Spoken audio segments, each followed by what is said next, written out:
बागवानी मंत्री ने चीफ इंजीनियर विमल नेगी की मृत्यु को लेकर कहा कि भाजपा इस मामले पर राजनीतिक रोटियां सेक रही है। विमल नेगी मामले में सरकार ने एफआईआर दर्ज करवा दी है। जो भी इसमें दोषी थे उन्हें सस्पेंड कर दिया गया है। उन्होंने कहा कि सरकार इस मामले को लेकर गंभीर है। इससे जुड़े हर पहलू की जांच की जा रही है। इस मामले को लेकर उच्च स्तरीय अधिकारी भी जांच कर रहे हैं और जल्द ही इसकी रिपोर्ट मुख्यमंत्री को सौंप दी जाएगी। जगत सिंह नेगी ने कहा कि भाजपा इस मामले में बेवजह सीबीआई जांच की मांग पर अड़ी है, जबकि परिजनों ने अब तक ऐसी कोई भी मांग नहीं की। उन्होंने आरोप लगाया कि भाजपा इस मामले में परिवार को भ्रमित करने और गुमराह करने का काम कर रही है ताकि वे राजनीतिक लाभ उठा सके।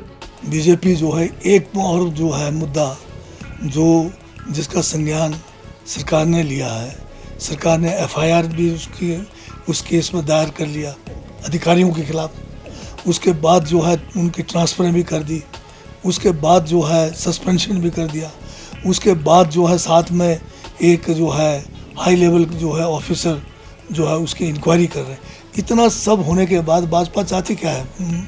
ये केवल जो है सीबीआई के नाम से उस परिवार को भी भ्रमित कर रहे हैं। सीबीआई जो है उसमें जो है आपके किस लिए मतलब सीबीआई को चाहते हैं? आज सीबीआई की साख क्या है? सीबीआई की साख तो ये है कि ये जो है बीजेपी का एक अपना छोटा सा एक जो है डिपार्टमेंट की तरह हो गया हुआ है। तो ये जो इसके परिवार के साथ भी नाइंसाफ़ी हो रही है।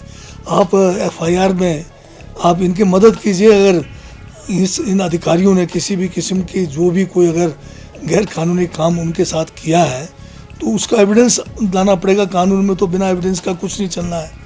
एफआईआर हो गया, आगे आए, गवाहियाँ दें और गवाहियाँ आने के एविडेंस आने के ऊपर जो है जो भी दोषी होगा वो जो है कानूनन उसके की सज़ा होगी।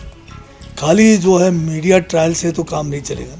वहीं उन्होंने संसद में वक्फ बोर्ड विधेयक पास होने को लेकर कहा कि भाजपा का कोई भी कानून जनहित में नहीं होता है। भाजपा केवल अपने चुनावी फायदे के लिए इस तरह के कानून लाती है। उन्होंने कहा कि भाजपा एक देश एक चुनाव की आड़ में देश के भीतर एक समुदाय को दूसरे समुदाय से लड़वाना चाहती है। बिल्कुल बीजेपी का कोई भी कानून जो आता है वो जनहित में नहीं है, लोकतंत्र के हित में नहीं है।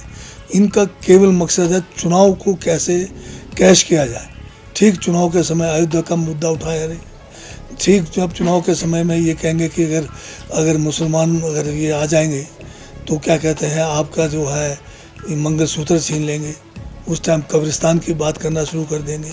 तो ये देश जो है भारत एक ही धर्म के एक ही समुदाय या एक ही जाति के लोगों का नहीं है। अगर इस देश की अगर एकता और अखंडता को एक करना है, संविधान के हिसाब से कश्मीर से कन्याकुमारी तक अगर हमने इसको एक देश रखना है तो सभी धर्म के लोगों को, सभी जाति के लोगों को, सभी को जो है बराबरी का जो अधिकार संविधान ने दिया है उसको अगर हम छेड़छाड़ करेंगे तो फिर खतरा है आने वाले समय में। ये देश जैसे पहले अंग्रेज़ों के समय में था या उससे पहले के समय में था जब 600 से ज़्यादा यहाँ पर छोटे बड़े रियासतें थी, राजे महाराजे थे, फिर अंग्रेज़ थे, फिर इस किस्म का दोबारा हाल ये करना चाहते हैं।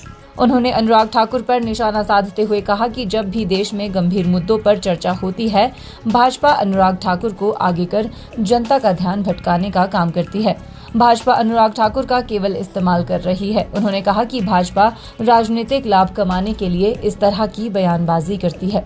भारतीय जनता पार्टी जब भी कोई मामला गंभीर हो जिसके ऊपर चर्चा करनी होती है उस समय लोगों का ध्यान बटाने के लिए ऐसे मतलब झूठे कोई ना कोई ऐसा कांड खड़ा करने की कोशिश करते हैं जिससे लोग जो है मेन मुद्दे से डाइवर्ट हो जाए।